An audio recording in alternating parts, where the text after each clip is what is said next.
morning, ladies and gentlemen. This is the High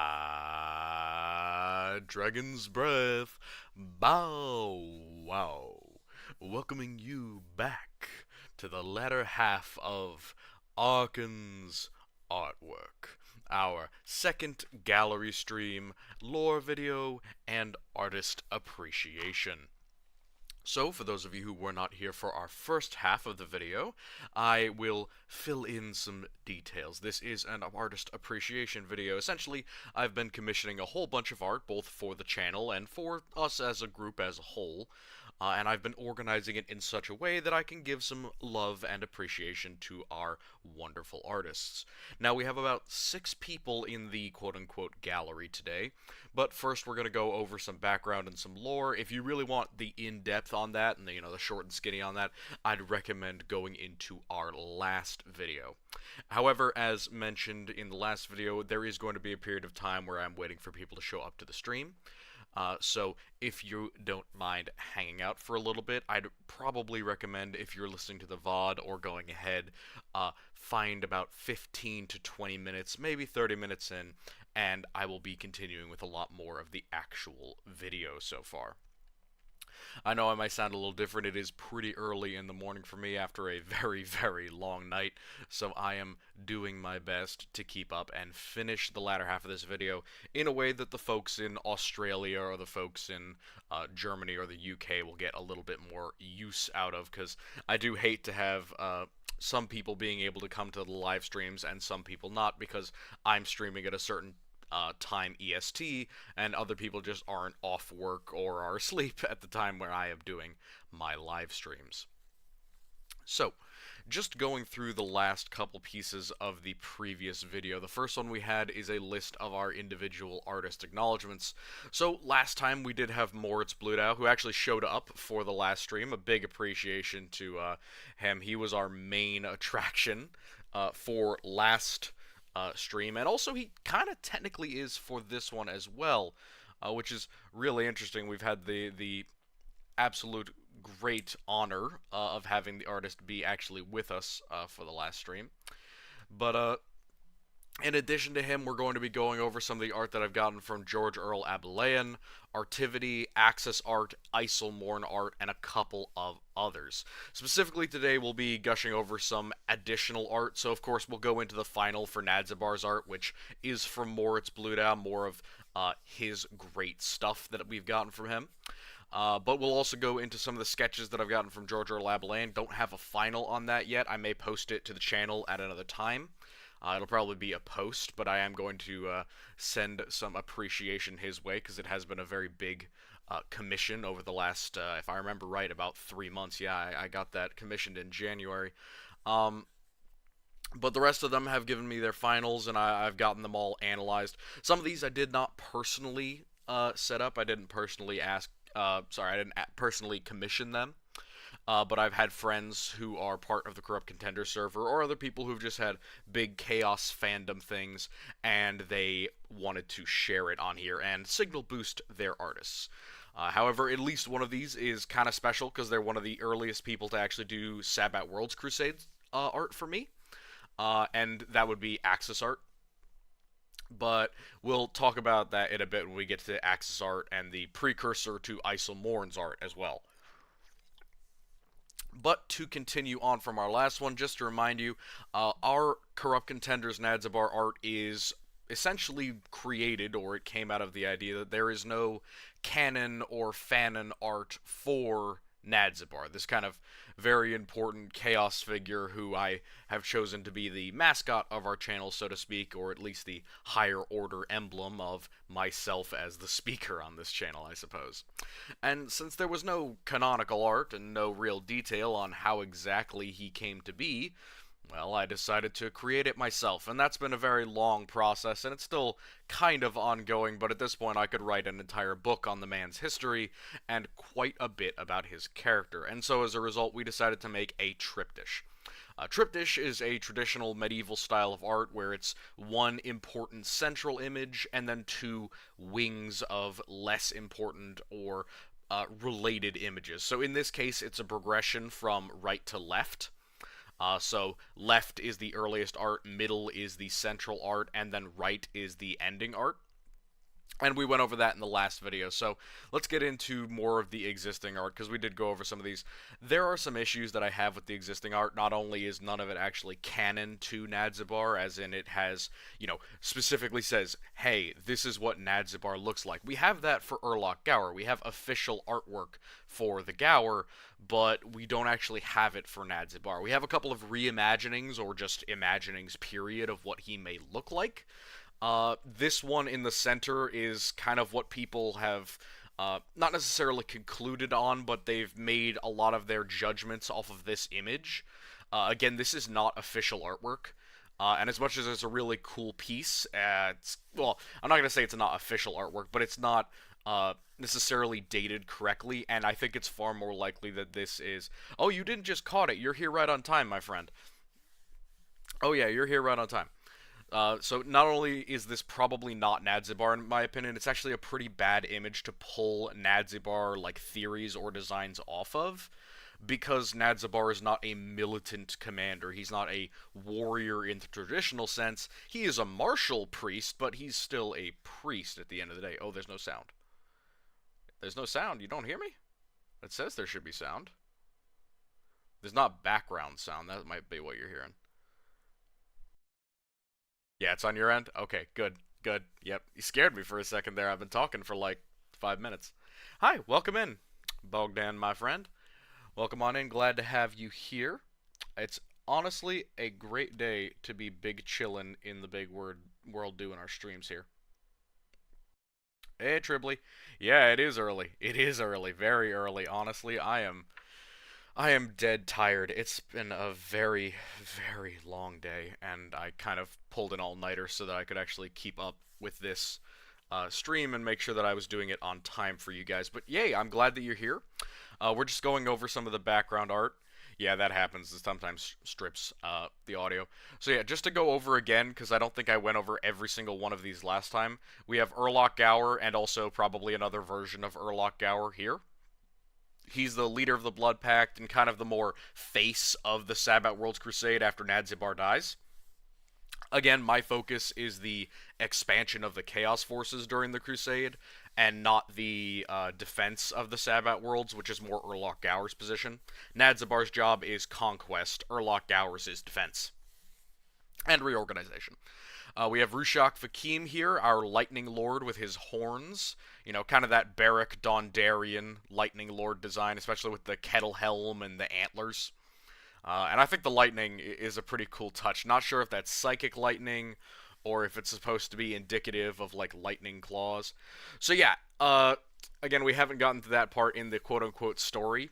But Nadzibar canonically dies at the Battle of Balhaut. Roughly 50 plus years, I think, since his first expansion out of the Sabbat Worlds. Might be a little bit less than that, but yeah, essentially he's 95 when he starts the Crusade. He dies when he is 157. And he dies in combat with Slato, who also dies in that same exact fight. So yeah, in terms of me being dead, this is supposed to be canonically taking place before that event. Yeah. Yeah, you gotta love the sleep deprivation. It hurts like a son of a bitch. You know that feeling when you like have spiders crawling up your arms but they're not actually there? Yeah, I'm at that level of exhaustion right now. But I'll stay up for the 2 hours. I got this. So it's not a faction necessarily that took him out. To give you the full background and context while I flip through these images, Nadzibar essentially expands out of a small area of space called the Sanguinary Worlds. In terms of space, it's the very western edge of the Sabbat Worlds, which is down here in Segmenta Pacificus. He organizes a whole Chaos Coalition, and over a period of years, they actually managed to conquer the entire sector.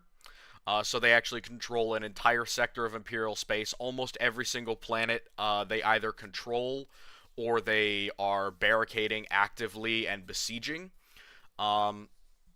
And they actually have the Civitas, or the official writ of the government of the Imperium, removed. So it no longer becomes part of that. I know. I'm doing it. I'm doing it. I'm doing it. Uh, so what takes Nadzabar out eventually is when he's trapped on Balhout. There are a couple of events that occur. To make a long story short, he ends up in a duel with Slato, and Slato and he kill each other.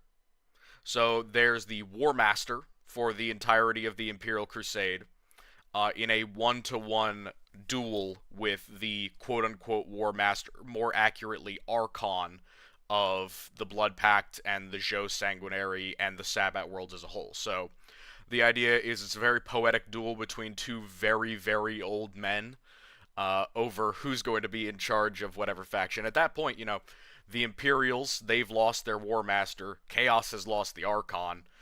So there's a lot of fallout from that event. But yeah, it's Slato himself who ends up killing Nadzabar. And Nadzabar who ends up killing Slato. It's a very poetic justice type of thing between the two of them. You got to imagine that Nadzabar being so religious and Slato being so devoted to the saint. Like, to give you an idea, during the first parts of the Chaos Invasion or the Chaos Crusade into the Sabbat worlds, Slato was the only one calling for a campaign to retake the Sabbat worlds. Everyone else, including sector governance, just wanted to write off the entire sector and just kind of give it up for lost because there weren't a lot of very important planets other than ones related to the Ecclesiarchy, and the Ecclesiarchy does not have the military to retake an entire Imperial sector. So, sector governance was very reluctant to even draw up plans for a crusade. Slato, already being involved in another campaign, literally multiple decades before the Imperium will even approve the crusade, he's already written up multiple battle plans for how to try and take the Sabbat worlds back. So he's beyond devoted to the saint and to her worship. And he has a very personal connection with the Sabbat worlds because he almost takes Saint Sabbat to be his personal idol of worship to a degree. So obviously he's a God Emperor fearing Imperial Guardsman, or Imperial Guard War Master, as it were. But he really does view the saint as really his god. So to give you a snapshot of Slato, this is what you have. So he does have kind of power armor. The main thing about Slato at that moment is what we can draw from the conflict or from this battle. Let me just go back to, a little bit more detail. Slato, our boy here. So to give you the series of events, essentially, Nadzabar expands into the Sabbat worlds, conquers basically the entire thing in a pretty short amount of time with various other Magisters and Chaos forces helping him out. He manages to hold on to the Sabbat worlds without any of the Imperials coming to get at him because, again, nobody is really gearing up to try and take the Sabbat worlds back because there's not a ton of value there, and they're still pretty confident that the Chaos forces are going to degenerate and kind of fall apart. When they don't, Slato is the first one in line to lead the crusade to take it back. But he kind of gets absolutely punched in the mouth. So yeah, there is a big thing about that. The initial crusade, they're expecting really no resistance. They're expecting the Chaos forces to be very disorganized and not very militant. Unfortunately, they are led by some very competent commanders. Yes, that is a Coronate blessing. Essentially, he goes into the warp to try and get Khorne's blessing directly, and he comes back about 50 years younger than when he went in. It sets the clock back for him pretty dramatically. And that's why in this image, he's absolutely yoked. And then in the first image, this is the earliest one. In the earliest image, you can see that's clearly like a 95-year-old man. Still a very well-built gentleman. A feral worlder by all means, but nothing compared to this toned, very, very strong physicality. But what happens with Slato is, throughout the first section of the campaign, it's called Operation Red Drake and then Operation Newfound. So during Operation Red Drake,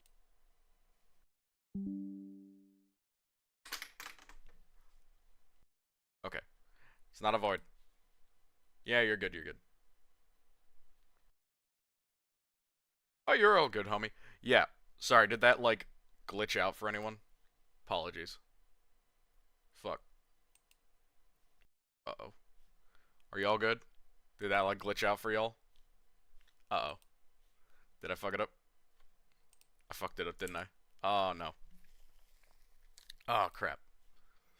Uh-oh. Why, OBS? Why must you quit on me at the absolute most inopportune time? I'm so sorry. That's my fucking bad. Oh my god, damn it, damn it, damn it. My bad, my bad, my bad. Alright, sorry. Getting back to what I was saying. So there's this back and forth between Slato and Nadzabar over this period of time. Uh, okay, internet. Okay, so it didn't like stop the fucking stream. That's good. Okay. Because I'm always concerned about that during these streams because I've had it just like chop the VOD in half for no reason at all. Peace. You have a good one, Bogdan. Take care. Um. Oh yeah, of course. I mean, like it's probably not going to be as long as the other one. Yeah, just lagged out. I have. Look, the sacred oils are locked up outside. I'm trying to not have my brain boil out of my ears at the moment, Alistair, but I appreciate it. So yeah, what I was saying before, just I'm skipping a bunch of history because it's kind of like it's kind of important to me that everyone gets an idea of the timeline.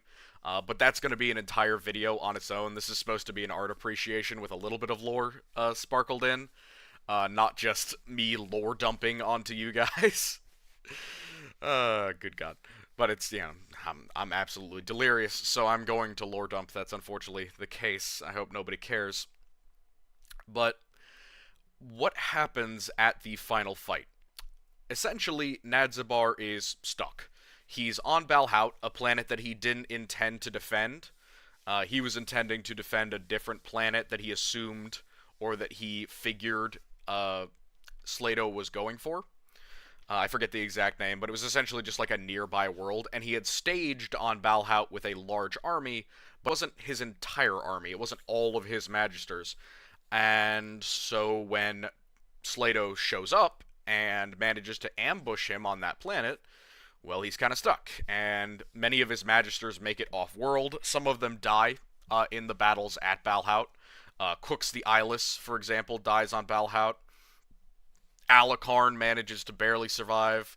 The Charismite leader, Shaebol, is assumed to have died, but then, of course, shows up later because Shaebol knows how to do one thing, and it's not die when he's supposed to canonically die. For some reason, Shaebol has canonically defeated death or escaped death no less than, like, 3 times. They thought that he died on Formal Prim. He didn't. They thought that he died on Balhout. He didn't. They thought that he died on, like, Crassia. He didn't. And he comes back, like, 3 or 4 times until Bulletin basically kills him himself. But that's unrelated. There's the original alarm to start streaming, but I decided to start a little early so we could chill out with folks. Is the chat still running right? I'm not sure. As long as that's all good, I'm going to get back to what I was saying before. Oh, no. Widget, please. What's the error? Oh, shoot. Yeah. So, what's happening in this image specifically? And let's continue on to the color version. What's happening in this image? Because this is kind of the important end piece. Well, this whole battle is going on Balhout. It's like multiple days. It's a whole bunch of BS going on all over the place. Lots of people are dying. Lots of terrible things are happening. It's like 20 plus Imperial Guard regiments against the Blood Pact's cream of the crop, essentially. And they're absolutely getting ground out. And what is even better is there's also multiple different chapters of Astartes involved on the Imperial side, and they're just repeatedly being unsuccessful against mortals because they're facing up against very, very talented tank and heavy infantry corps. So what eventually happens is that when they do break through into the Doctrinopolis, Nadzabar has made sure that all of his magisters that can get out have gotten out, and he doesn't want to leave. He essentially says, well, if it comes down to it, if it's stuck between me and this guy who just won't leave me alone, just won't give up the ghost, this individual who's been hounding me and constantly threatening me and my empire, well, I'd rather go down swinging. And so his best way to go down swinging is he does something very uncharacteristic. He makes a bit of a mistake. He tries to go for Ascension. He attempts to go for Demon Princehood, essentially. So he's trying his best in the last couple hours of the siege when they're breaking through into the Doctrinopolis. He tries to get enough sacrifices, enough chaotic power to ascend into Princehood. And as you can see from this image, it does not work exactly as he intended. So this is less of a Chaos Blessing and more of a failed Ascension, or like a half Ascension. So he's gotten to doing the ritual, but he isn't quite a Demon Prince, as you can see. This is in no way perfected. And that is described in their final battle, or at least the description. It describes Nadzibar as being horribly mutated by the end, with 3 faces and bug carapace and multiple arms. And of course, that's what Moritz has done here. But the other side of this is Slato. Slato is an old man. He's an old man. Granted, he's in the equivalent of, like, inquisitorial heavy carapace or, like, light power armor. But he's up there at the very front of the line to fight Nadzibar. Why? Well, first reason is it doesn't seem like the Terminators who went in ahead of Slato are doing all that well. Most specifically, they are getting absolutely shreked by the hurricane that is half-demon Nadzibar. And in the main image, you can... Oh, that's the final. I don't want to reveal that just yet. In the main image, you can see that there are fallen Terminators of the Silver Guard's first company. So Nadzibar, the first set of essentially his personal bodyguards, have been killing off these Terminators as he's trying to look for Slato. And so by the time of the actual fight, he's come into contact with their several other squads of Terminators. Yeah, exactly. So the idea is essentially that once they join in battle, once the fighting starts between Slato and Nadzibar, everyone literally has to leave the room.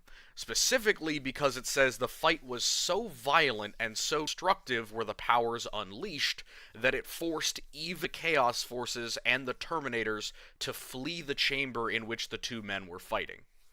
Now, I don't know about you, but it is not an even fight between half-demon Nadzibar and a already mortally wounded Slato. So, my theory is, and I think it makes a lot of sense because of how Slato is acting, Slato had no reason to go to the front. He's not a lead from the front kind of commander. He's an old man. He has no reason to lead for the front. He is pushed to by the will of the Emperor, essentially. So he is directly, touched or empowered or mentally cajoled by the God Emperor to go forth and to face Nadzibar himself. Why? Why not have the Terminators to try and take him out? 1, they probably wouldn't succeed. 2, the Emperor has a plan for Slato, and that is to make him go prompt critical sainthood. So if you don't know a lot about Imperial Saints, there are essentially 2 different types. There are living saints who can kind of die and bounce back, or be created, live for a time, and then eventually fizzle out or die permanently from whatever damage. It just kind of depends saint to saint. And then there are what I call prompt critical saints. Now, prompt critical saints, or burning saints, or miracle saints, they are very, very short term. They essentially become very powerful in a very short amount of time, and they literally burn themselves out. Flesh charring off the bones, body disintegrating into dust, etc., after their miracle is performed. Now, in the case of Slato, he gets a lot more juice, and he's a very, very powerful vessel for the Emperor's strength to remain in for a while. And that's why not only was it an actual fight, in which Slato was able to take 11 more mortal wounds without dying, and also kill Nadzibar, but also why the effects of their fight, kind of the fallout from their battling, forced even Terminators from the room. Because if it forced the Terminators out, but not the Chaos Forces, then it would make sense that it was just Nadzibar. If it was just Nadzibar using psychic powers or his demon might or whatever it is, that might have forced the Terminators out, but why would it force out the Chaos Forces? Why would it force out his Death Brigade, who are supposed to be his bodyguards? Well, the only answer is that there's some other force there that is equally dangerous to the Chaos Forces, and it would make a lot of sense if it was a prompt critical sainthood for Slato. And that also explains why in a lot of the art, Slato is old going into the fight, and then he's younger coming out of the fight. Even though he's dead, even though he's been killed or mortally wounded like 11 times, it makes sense why he looks younger coming out of the fight, because he's experienced this prompt critical sainthood. He's been brought to the level of sainthood for a single purpose, which is to kill Nadzibar. So that's the theory and how it aligns with the canonical lore that we know about. Essentially, Chaos has its own War Master or Saint in the Archon. He oversteps his bounds and goes into that princehood realm, and the result is essentially that... oh no. The result is essentially that he and Slato end up going, quote-unquote, prompt critical together. And they end up fighting, and the result is that, well, they both die at the end of it. Slato kills Nadzibar, Nadzibar's wounds, and also the stress of prompt critical sainthood on a man who is 157 years old will eventually kill Slato. I believe he dies in the chamber, though I'm not entirely sure. He might have died a short period of time afterward, but he dies nonetheless. So, I'm not going to get started with the, like, extra art. Yep, I'm not going to get started with that, with the final art, until we hit exactly 6. Because we do have a lot to cover today, and I have a good amount of time to stream.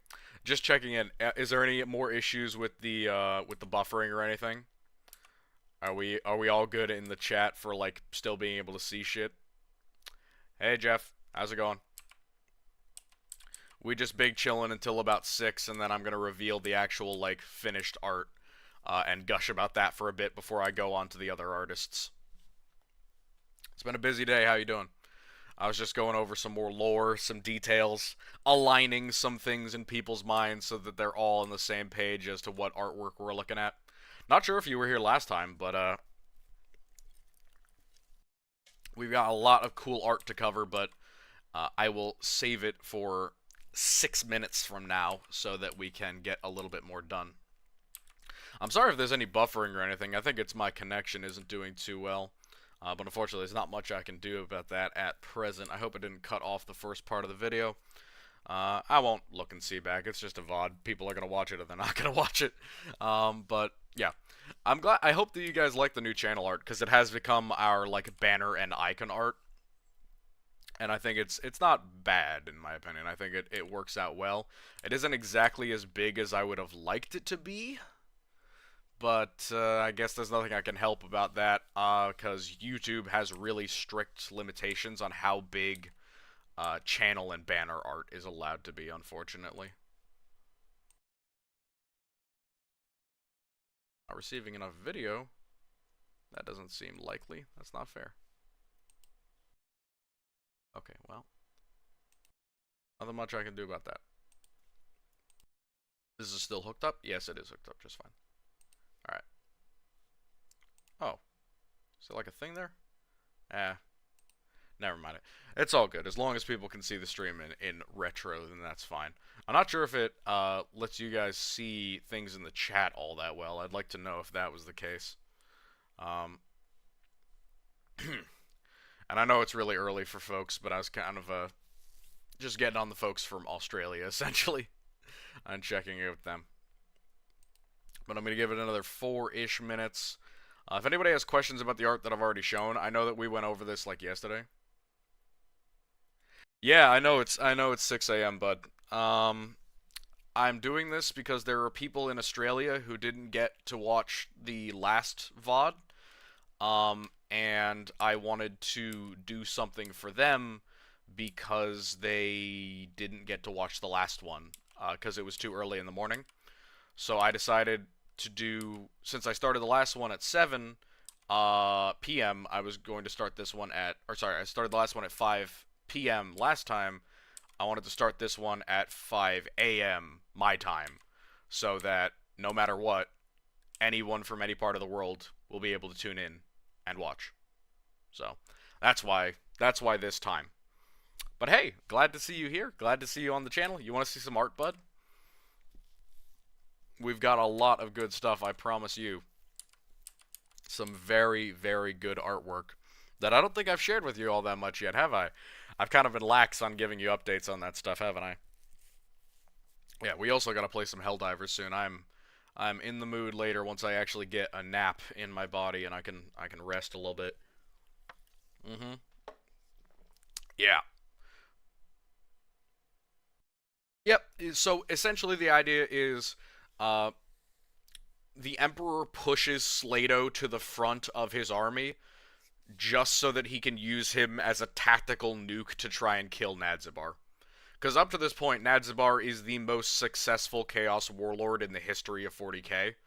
At no point has anyone, other than maybe Horus Lupercal, conquered and held as much territory in the name of the Dark Gods. A lot of lagouts. How bad we talking? We talking like non-functional lagout, or we talking like doable? Because if I'm going to be going for like another 2 hours, I don't want it to be absolutely awful. And I hope it doesn't affect the VOD, because it says that, like, there's not enough video to capture, but that doesn't make any sense whatsoever. Oh, okay, well that fixed it. Is that better? That should be better.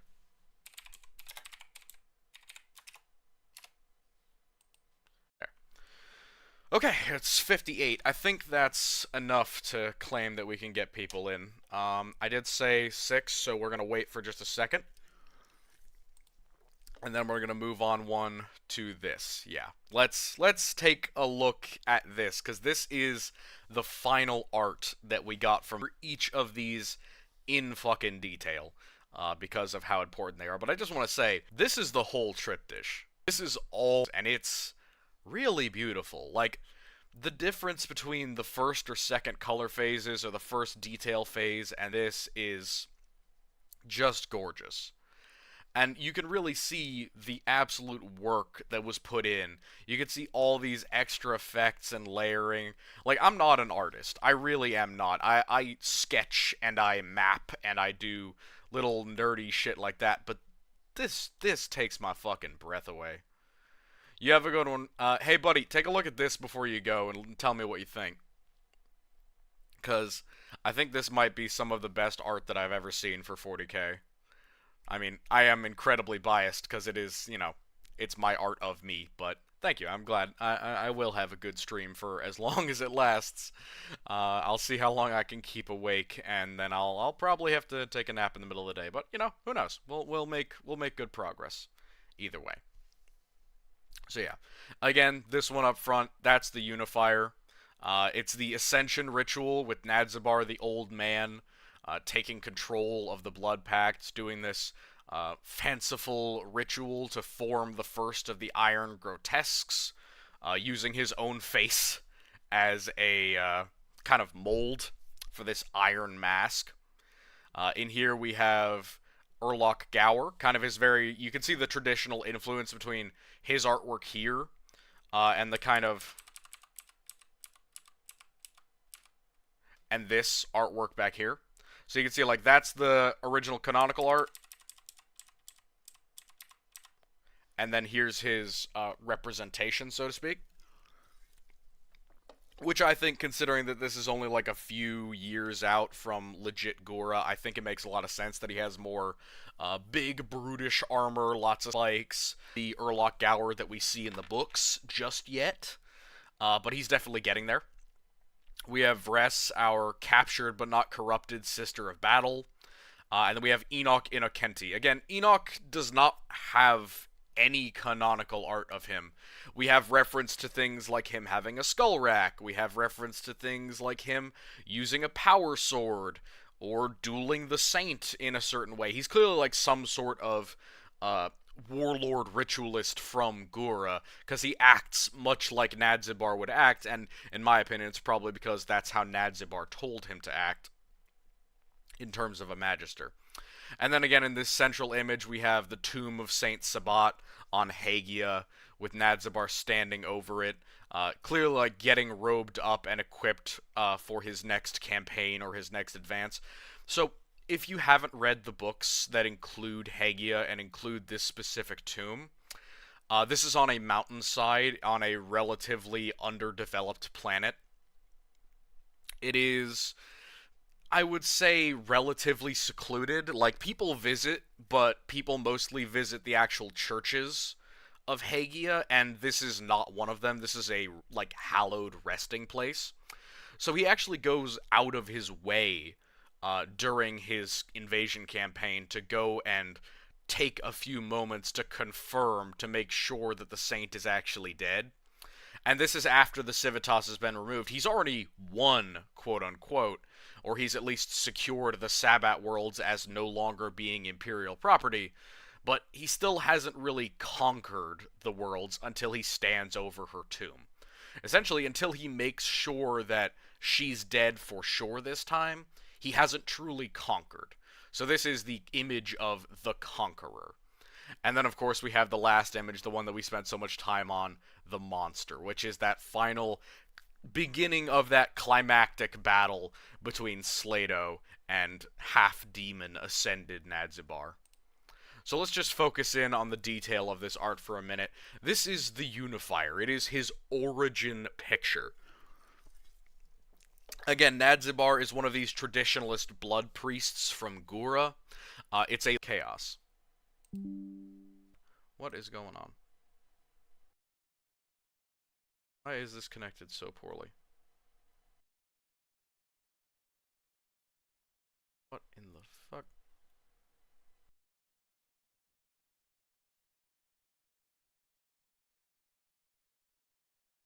Oh my good god, what the fuck is going on? It's just dropping me hella frames, what the fuck? My goodness, what the fuck is going on? Is this at all functioning? Why is my stream doing this right now?